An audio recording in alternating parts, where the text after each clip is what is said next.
Welcome to Biz Wire. President Xi Jinping and Premier Li Keqiang are settling into their new roles this week with many issues on their plates, one of which is the large amount of debt held by local governments and state-owned enterprises, or SOEs.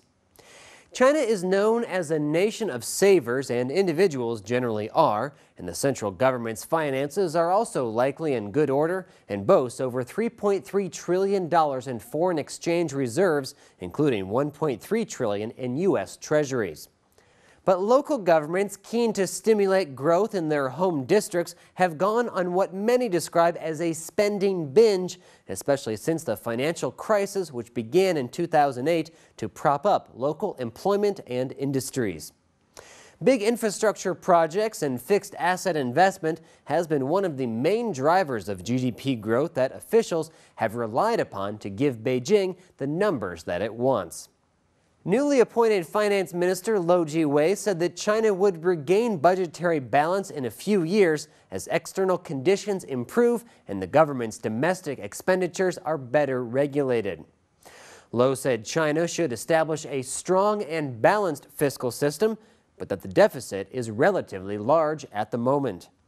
While he did not give specifics about the amount of deficit or how to cut it, the message itself was seen as important, as this was the first public speech by Lou since he assumed office. In the late 90s, Lou Jiwei worked closely with then-Premier Zhu Rongji, who is credited with enacting enough reforms to get China into the World Trade Organization. The former premier is well respected internationally, and most of the buzz surrounding his protege is also quite positive.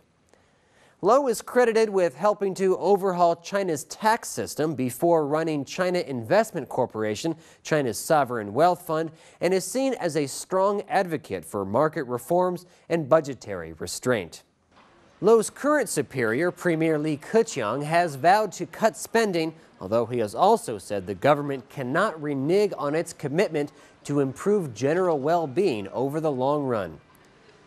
Lou said subsidizing the price of energy in China was a major reason for energy waste, and then that new energy and carbon taxes could be considered.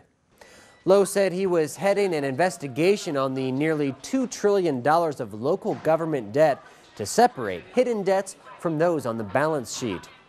The finance minister added that a larger proportion of profits from state-owned enterprises will be collected to address the budgetary situation.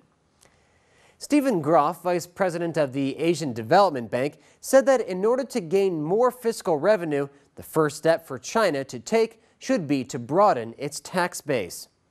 Groff said new taxes on capital gains, property, inheritance, and carbon should play a role in shoring up government revenue.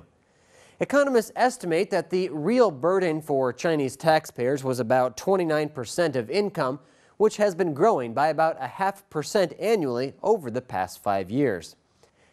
Many have voiced concern about corporate debt, which was recently highlighted by the bankruptcy of solar panel maker Suntech, where there is near unanimous support for its closure to lessen overcapacity in the industry, but local officials may end up bailing the firm out to preserve the 10,000 jobs in Wuxi, Jiangsu province.